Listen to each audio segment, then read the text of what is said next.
Answer. మీరు ఎవరినైనా విమర్శించుకోవచ్చు, తప్పులేదు అనే మాట మీరు మాట్లాడారు.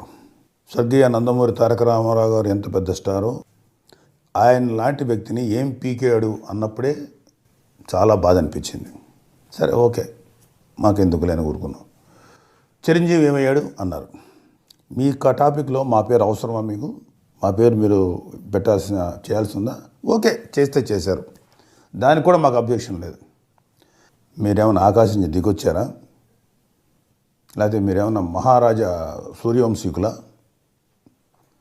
చిరంజీవి ఏమయ్యాడు అని మాట్లాడారంటే కంపారిజన్ రాదా? మీరు మమ్మల్ని అవమానించి మా కోపం రాదా? మీ అందరికీ చెప్తున్నాను, మీ ఎవరైతే బాలకృష్ణని అన్నందుకు మీరు ఫీల్ అవుతున్నారో వాళ్ళందరికీ నా సమాధానం, ఫస్ట్ అవతల వ్యక్తులు ఎన్ని కామెంట్లు చేస్తారో తెలుసుకోండి. కరెక్టేనా అసలు అది మాట్లాడే మాట ఎవరంటే అరిస్టోక్రాట్స్, అంటే ఈ రాజుల యొక్క నిరంకుశతో మాట్లాడిన మాటలు. ఈ మాటలు మిగతా వాళ్ళని తక్కువగా మాట్లాడితే ఊరుకోం. అయినా మేము కామెంట్ చేయలేం, దీనికి కూడా మేము కామెంట్ చేయలేం. సరే ఎందుకంటే మాకు ఒక ప్రాబ్లం ఉంది. చిరంజీవి గారు, మా పవన్ కళ్యాణ్ యూజువల్గా ఎటువంటి కామెంట్లకు వాళ్ళని ఎన్నన్నా సరే బయటగా వదిలేసి వెళ్ళిపోతారు తప్ప వాళ్ళు చేసే వ్యక్తులు కాదు. అలాగే మా చరణ్ బాబు, లేకపోతే మా అబ్బాయి వరుణే, ఎందుకు మా వరుణ్ కూడా ఇలాంటి కాంట్రవర్సీస్ వెళ్ళటం ఇష్టం ఉండదు.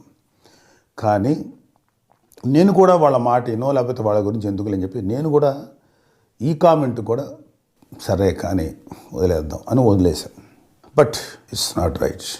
మీరు డైరెక్ట్గా దైవాంశ సంభూతులు కాదు, మీరు అలాగే మనుషులు, మీరు ఒక తల్లిదండ్రులకు పుట్టిన వాళ్ళు. రెండోది ఏంటంటే రాజకీయాల్లోకి ఎవరైనా రావచ్చు, ఎవరైనా సాధించవచ్చు, ఎవరైనా విన్ చేయొచ్చు. చాలా సాధారణమైనటువంటి ఫ్యామిలీస్లో నుంచి, అత్యంత సాధారణమైన వ్యక్తుల్లో నుంచి కూడా రాజకీయాల్లోకి వచ్చారు. మీరు ఒక్కళ్ళే కాదు. ఒక్కొక్కసారి మేము ఫెయిల్ అయ్యి ఉండొచ్చు, ఒకసారి ఫెయిల్ అయితే లైఫ్ లాంగ్ ఫెయిల్ అవ్వం, ఒకసారి సక్సెస్ అయితే లైఫ్ లాంగ్ సక్సెస్ అవ్వం. ఇంతెందుకు, అంత సక్సెస్ఫుల్గా మీ తండ్రి గారిని మీ సొంత బావ వెన్నుపోటు పొడిస్తే మీరేం చేశారు? అంత మహానుభావుని పట్టుకుని పెట్టారు కదా, ఏమైంది లైఫ్? ఆయన జీవితం ఏం చేశారు మీరు? తప్పు కదా అది. అప్పుడేమైంది? మీ బ్రీడ్ ఏమైంది? మీ బ్లడ్ ఏమైంది? కన్న తండ్రిని వెన్నుపోటు పొడిచినటువంటి వ్యక్తులు వాళ్ళు ఉన్నారు. వాళ్ళని చేస్తే మీ ఏం సమాధానం చెప్పారు?